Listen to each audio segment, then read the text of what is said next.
आप सभी को मेरा नमस्कार। मैं विकास शर्मा ज्योतिषाचार्य आप सभी दर्शकों का अपने YouTube चैनल जिसका नाम है एस्ट्रोलॉजी टीचिंग बाय विकास शर्मा बहुत बहुत स्वागत करता हूं।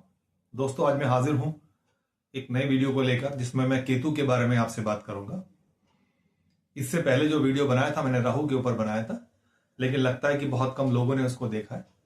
देखिए, जो ज्योतिष को समझना चाहते हैं उनके लिए एक बहुत ही इंपॉर्टेंट बात मैं आपको बता दूं। हमने भावों को समझा, भावों के इंडिकेटर्स क्या है, भावों से हम क्या क्या समझते हैं, देखते हैं। उसी तरीके से ग्रहों को हम समझना बहुत आवश्यक है। ग्रहों की नेचर, उनकी प्रकृति किस प्रकार की है, जब तक हम ये नहीं समझेंगे तब तक हम ज्योतिष को नहीं समझ पाएंगे। तो ग्रहों को समझना ज्योतिष में बहुत आवश्यक है। तो मेरी आपसे रिक्वेस्ट है, आप मेरा जो राहु के ऊपर जो वीडियो मैंने डाला था उसको देखिए, समझिए, देखिए। ज्योतिष बहुत ही एक इंटरेस्टिंग सब्जेक्ट है और ये हमारे वेदों का एक अंग है। इसमें जो है किसी प्रकार के अंधकार की, किसी प्रकार की भ्रामकता की, तो किसी प्रकार के संदेह की आवश्यकता नहीं है। ये हमको इंडिकेशन देता है। देखिए, कोई भी इतना प्रागढ़ ज्योतिष नहीं है, प्रवीण ज्योतिष नहीं है जो ज्योतिषाचार्य जो किसी बात के लिए ठोक बजा के बोले कि ऐसा हो सकता है। ये ज्योतिष में अनुमान जो है हम देते हैं और अनुमान जो है वो उस तरीके से सही साबित होते हैं। और जैसे कोई भी विद्या है, जब तक आप पूरे जीवन भर विद्यार्थी ही बने रहते हैं, विद्या का अध्ययन ही करते रहते हैं, क्योंकि आप नित नए समय पर आप सीखते हैं, बहुत सारी बातें आती हैं। ज्योतिष एक बहुत जो है वृद्ध शास्त्र है और इतने सूत्र हैं इसमें, कोई भी सूत्र दूसरे सूत्र से जो है मेल नहीं खाता है। कई जगहों पर बहुत ही कॉन्ट्रडिक्शन होते हैं। इसलिए जितना आप पढ़ोगे, जितना आप समझोगे, उतना ज्योतिष जो है आपकी समझ में आएगा। जितना आप कुंडली का अध्ययन करोगे उतना आपको ज्योतिष समझ में आएगा। बहुत ही इंटरेस्टिंग और बड़ी ज्ञानवर्धक चीज है और हर व्यक्ति को ज्योतिष समझना चाहिए।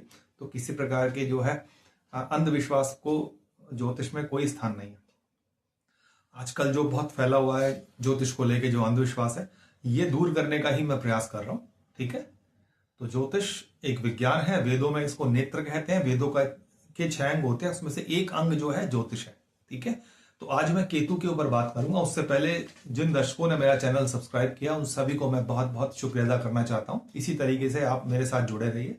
हम सब मिलके ज्योतिष को जो है सरल भाषा में आप सभी तक मैं पहुंचाने का प्रयास करूंगा। और जो व्यूअर्स मेरे चैनल से आज जुड़े हैं उनसे बताना चाहता हूं, अगर आप ज्योतिष को समझना चाहते हैं, सीखना चाहते हैं, ज्योतिष में आपका इंटरेस्ट है, तो मेरे बेसिक वीडियोस हैं। अगर आपको बिल्कुल भी नॉलेज नहीं है तो वहां से आप इसको शुरू करें, आपको ज्योतिष आसानी से समझ में आने लगेगा।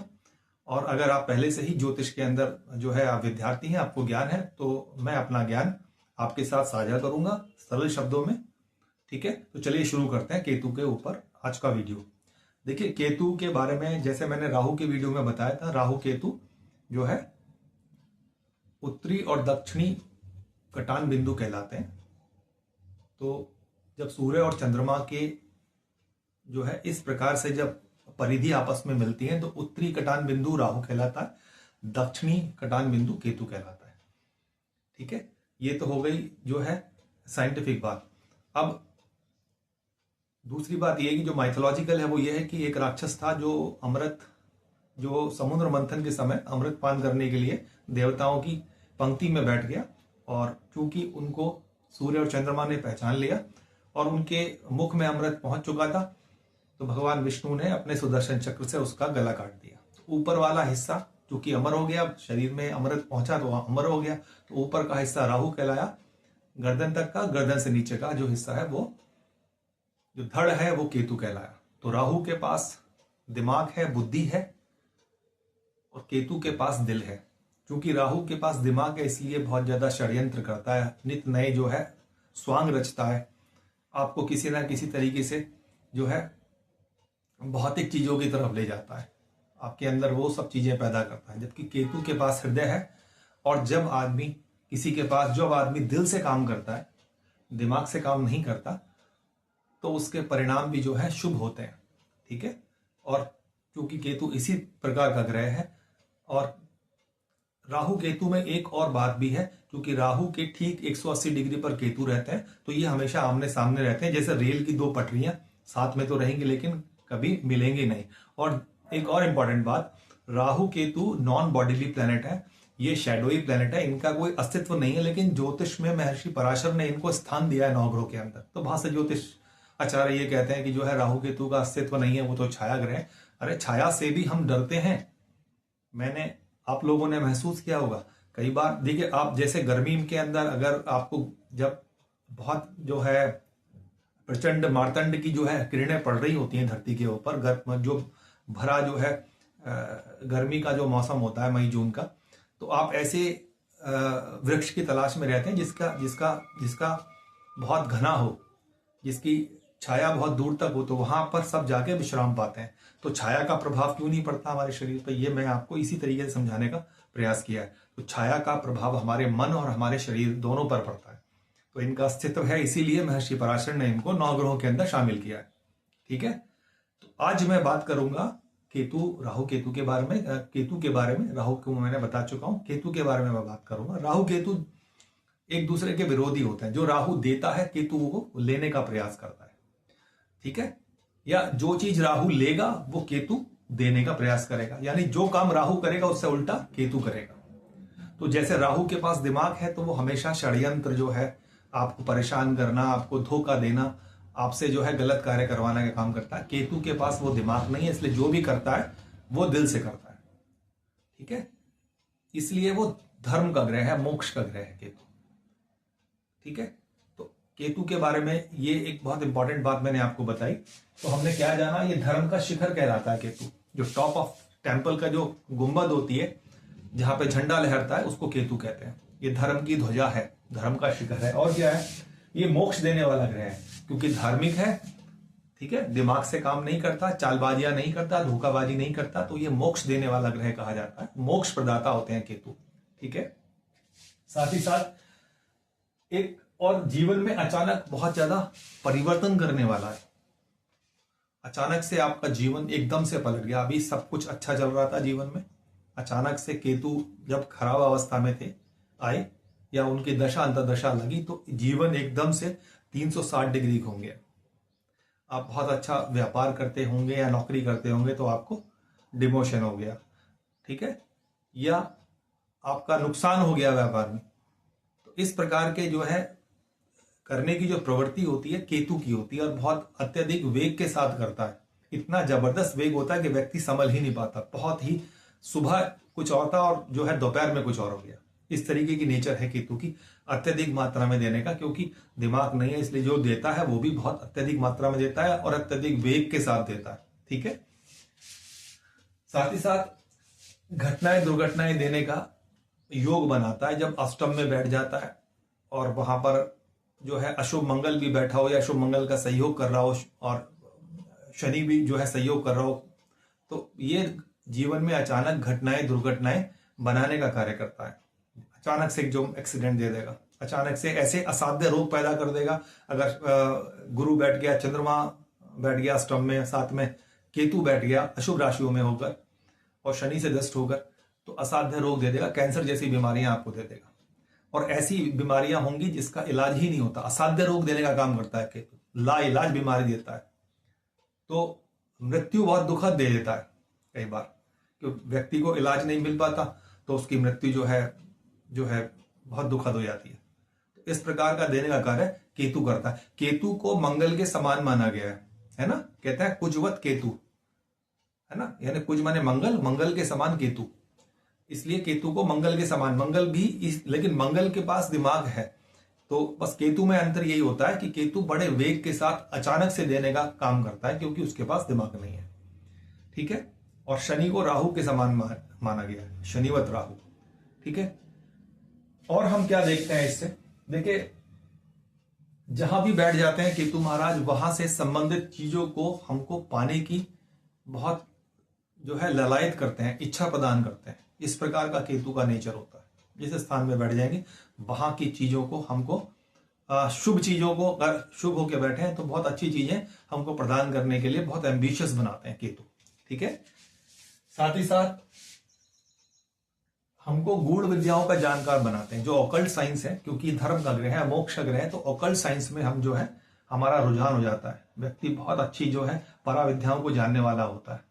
गूढ़ विद्याओं को जानने वाला होता है, तंत्र मंत्र ज्योतिष को जानने वाला होता है। अगर जो है पंचम भाव में या लगन में बृहस्पति के साथ या बृहस्पति से दष्ट होके, उच्च के बृहस्पति से दष्ट होके बैठ जाता है, ठीक है, शुभ ग्रहों के प्रभाव में रहता है, तो आपको बहुत अच्छा ज्योतिष के फील्ड में जो है आपका नाम हो जाता है। तो इस प्रकार देने का कार्य करता है जो है राहु केतु, ठीक है। साथ ही साथ इसके 3 नक्षत्र होते हैं, अश्विनी मगा मूल, ये 3 नक्षत्र कहलाते हैं केतु के, अश्विनी मगा और मूल। इन नक्षत्रों के जो शासक कहे जाते हैं वो केतु कहे जाते हैं। अब केतु के बारे में देखिए, केतु का जो युतियां होती हैं, तो जैसे ये सूर्य और चंद्र को ग्रहण लगाते हैं, ठीक है, तो लेकिन अगर शुभ राशियों के अंदर बैठे हुए हैं, सूर्य प्रबल है, तो बहुत अच्छा जो है आपके जीवन में उत्थान का भी कार्य केतु करता है, क्योंकि ध्वजा का शिखर कहलाता है, ठीक है। जैसे केंद्रीय कोण में बैठ जाते हैं, जैसे सूर्य जो है दिग्बली होते हैं 10वें स्थान में, वहां पर केतु बैठ जाते हैं, और सूर्य अपनी राशि में हो, सिंह राशि में या मेष राशि का होके बैठ जाए, वहां केतु आ जाए, तो जबरदस्त जो है आपके जीवन में आपको ख्याति देने का काम करता है केतु।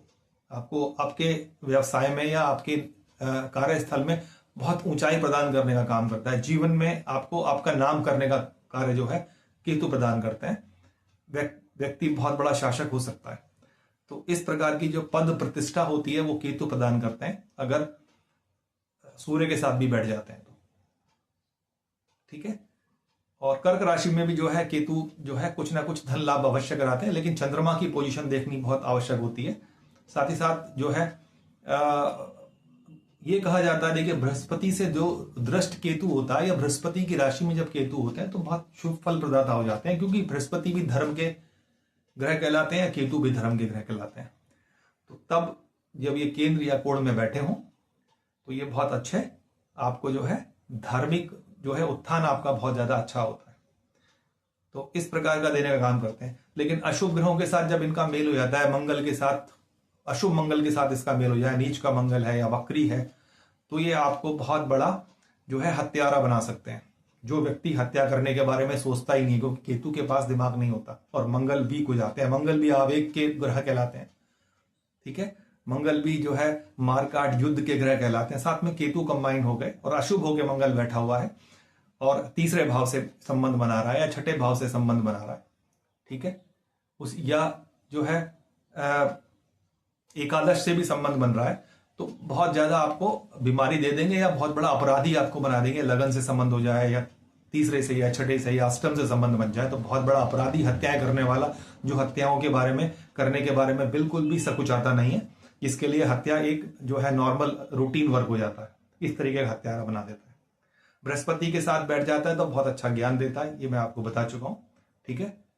शुक्र के साथ जो है जीवन में जो है बहुत वैभव प्रदान करता है जो है, और सभी प्रकार की जितनी भी ऐशो आराम की चीजें वो प्रदान करने वाला हो जाता है, ठीक है। शनि के साथ अगर शनि अशुभ अवस्था में है तो जो है रोग या जो है परेशानियां बहुत देता है।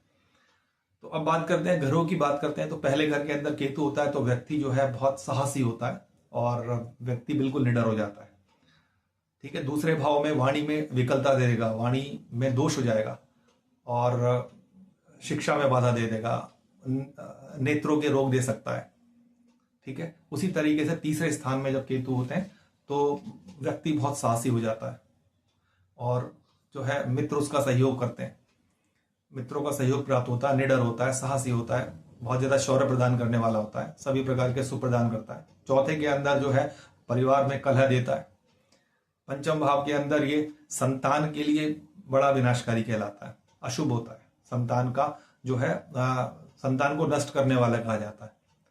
लेकिन उसी के साथ साथ अगर केतु जो है पंचम भाव में बैठा है, बृहस्पति से दृष्ट होकर बैठा हुआ है, तो आपको एक से अधिक भाषाओं का ज्ञाता बनाता है, आपको पंडित बनाता है, आपको ज्ञानी बनाता है, ठीक है। छठे भाव के अंदर जो है ये आपको जो है रोग प्रदान करता है, शत्रु बड़े आपके जो है बहुत बड़े स्तर के शत्रु होते हैं, शत्रुओं का नाश भी करता है, लेकिन आपके शत्रु जो है बड़े बलवान होते हैं, ठीक है। तो इस प्रकार का सप्तम भाव में आपकी पारिवारिक स्थिति में कलह देता है, पति पत्नी में आपस में नहीं बनती, साझेदारों में जो है आपस में मनमुटाव रहते हैं। अष्टम भाव के अंदर केतु बैठ जाता है तो असाध्य रोग देने की उसके अंदर क्षमता आ जाती है। जैसे अगर चंद्रमा भी दूषित हो गया शनि से, और मंगल और केतु का कॉम्बिनेशन बन रहा है, नक्षत्रों में भी खराब अवस्था में, तो ये कैंसर जैसे रोग मैंने आपको बताया, असाध्य रोग, ऐसे रोग जिनका कोई निदान ही नहीं हो, ऐसे रोग देने का कार्य करता है। लेकिन शुभ होकर बैठ जाता है तो अत्यधिक मात्रा में आपको धन दे देगा, जो छिपा हुआ धन है जो है वो भी देने का प्रयास करता है। साथ ही साथ ऑकल्ट जो पराविज्ञान है, आध्यात्मिक जो है ज्ञान है, वो आपके अंदर भरपूर मात्रा में देगा अगर शुभ होकर बैठा है तो। 90 भाव के अंदर भी जीवन भाग्य में उतार चढ़ाव आते हैं आपके। धर्म की तरफ आपका रुझान तो होता है, लेकिन भाग्य में उतार चढ़ाव भी देता है, क्योंकि साथ साथ केतु और राहु एक दूसरे के साथ मिले हुए रहते हैं। तो राइज देगा, मैंने आपको बताया कि राहु जो कार्य करेगा केतु उसका विपरीत करेगा। जो है केतु 9वें स्थान में बैठ के आपको धर्म की ओर ले जाएगा। आपका भाग्य अगर प्रबल करना चाहेगा तो राहु खींच लेगा उसको नीचे। तो इसलिए 90 भाव में उतार चढ़ाव देने का काम करता है। 10वें भाव में जो है केतु उसको शुभ कहा गया है, ठीक है। अगर शुभ ग्रहों के साथ, मंगल के साथ, सूर्य के साथ बैठा हुआ है सिंह राशि में, मेष राशि में, तो बहुत अच्छा जो है आपके जीवन के अंदर उत्थान देता है, आपको पद प्रतिष्ठा मान भी देता है। साथ ही साथ एकादश स्थान के अंदर अत्यधिक मात्रा के अंदर आपको जीवन में जितने भी सुख हैं वो आपको प्रदान करता है। कई प्रकार से आपको आय की प्राप्ति कराता है और बहुत अत्यधिक मात्रा में देता है, ठीक है। द्वादश स्थान में भी केतु, क्योंकि धर्म जो है मोक्ष का स्थान है और केतु मोक्ष का ग्रह है, तो यहां पर आके केतु बहुत ही शुभ हो जाता है। जीवन में जो भी आप व्यय करते हैं, शरीर से मेहनत करते हैं, तो उसका परिणाम शुभता की ओर होता है, आपको प्राप्त होता है। आप कोई जो है पढ़ाई करते हैं तो वो भी आप जो है अध्ययन करते हैं, तो उसमें भी जो है व्यय कर रहे होते हैं अपनी बुद्धि का, तो वो अध्ययन शुभता की ओर होता है आपका। यानी जो भी कार्य करते हैं, आप कुछ द्रव्य भी खर्च करते हैं तो धर्म में आपका द्रव्य खर्च होता है, सही दिशा में आपका जो है धन खर्च होता है, तो सही इन्वेस्टमेंट होते हैं और व्यक्ति जो है भारी क्षेत्रों में बहुत नाम कमाता है। तो द्वादश स्थान केतु बहुत ही शुभ कहलाता है। तो ये था केतु के बारे में एक जानकारी मैंने आपको देने का प्रयास किया है। एक और बात केतु के बारे में कि राहु, पहली 6 राशियों में राहु और बाद की 6 राशियों में केतु जो है शुभ कहे गए हैं। इसमें भी कई टेक्स्ट बुक में अलग अलग लिखा हुआ है। किसी में जैसे राहु को वृषभ राशि या मिथुन राशि में कहते हैं, उच्च का कहते हैं, किसी में कन्या में उच्च का कहते हैं। उसी तरीके से केतु को भी जो है वृश्चिक राशि और धनु राशि में उच्च का कहा जाता है, ठीक है। इन जनरल केतु बृहस्पति की राशि में सदा ही जो है, और बृहस्पति से दृष्ट केतु जो होता है शुभ फल प्रदान करने वाला बन जाता है, ठीक है। तो दोस्तों ये था आज केतु ग्रह के बारे में, मैंने आपको सरल शब्दों में बताने का प्रयास किया। अब केतु की शांति कैसे है, देखिए केतु, क्योंकि हमें स्टडी नहीं मालूम है, हमें मालूम नहीं है केतु हमारी कुंडली में किस प्रकार का बैठा हुआ है, किस ग्रह के साथ संबंध बना के बैठा हुआ है, किसकी दृष्टि में है, किस नक्षत्र में है, और अलग अलग वर्ग कुंडलियों में कहां पर बैठा हुआ है। तो हमें केतु का अध्ययन बहुत आवश्यक हो जाता है उस समय जब जो है जीवन में बार बार घटनाएं, दुर्घटनाएं बढ़ रही हो, या केतु की दशा या अंतर्दशा आने वाली हो। तो एक सबसे इंपॉर्टेंट उपाय क्या करना है केतु के लिए, केतु भगवान को शांत करने के लिए, उनको बैलेंस करने के लिए भगवान गणपति जो लाल वाले होते हैं, जिनको सिंदूर चढ़ाया जाता है, जैसे हनुमान जी को सिंदूर चढ़ाते हैं, उसी तरह गणपति को भी कई स्थान पर सिंदूर चढ़ाया जाता है। जैसे महाराष्ट्र के अंदर है सिद्धि विनायक, तो ऐसे गणपति का आपको ध्यान करना है मंगलवार, बुधवार और शनिवार को। मतलब ये 3 दिन आपको जो है गणपति का अवश्य ध्यान करें। वैसे तो रोज ही ध्यान करें। इस कलयुग में सबसे शीघ्र जो है प्रसन्न होने वाले ग्रह जो देव है वो है भगवान गणपति, जो भगवान शिव के पुत्र हैं। तो इनकी आप उपासना करते हैं तो केतु बिल्कुल शांत रहते हैं, केतु शुभता की ओर जाते हैं। और राहु के लिए देखिए, मैंने शायद नहीं बताया था, राहु के लिए भी बता दूं, राहु को शुभ करने के लिए माता सरस्वती या माँ दुर्गा का आप ध्यान करते हैं, ठीक है। तो राहु भी शांत रहते हैं। तो ये था आज केतु के बारे में मैंने आपको बताने का प्रयास किया। ये वीडियो आपको कैसा लगा, अच्छा लगा तो इसको लाइक कीजिए और शेयर कीजिए, कमेंट्स कीजिए आपको। और अपने बारे में अगर आप कुछ पूछना चाहते हैं तो आप मुझे कमेंट्स के माध्यम से पूछ सकते हैं, मैं आपको उसका आंसर देने का प्रयास करूंगा। और इसको ज्यादा से ज्यादा शेयर कीजिए ताकि दूसरे व्यक्ति भी इससे जुड़ सके। और मेरा चैनल जिसका नाम है एस्ट्रोलॉजी टीचिंग बाय विकास शर्मा, इसको सब्सक्राइब कीजिए। मिलता हूं अगले ग्रह के बारे में बात करने के लिए, तब तक के लिए नमस्कार।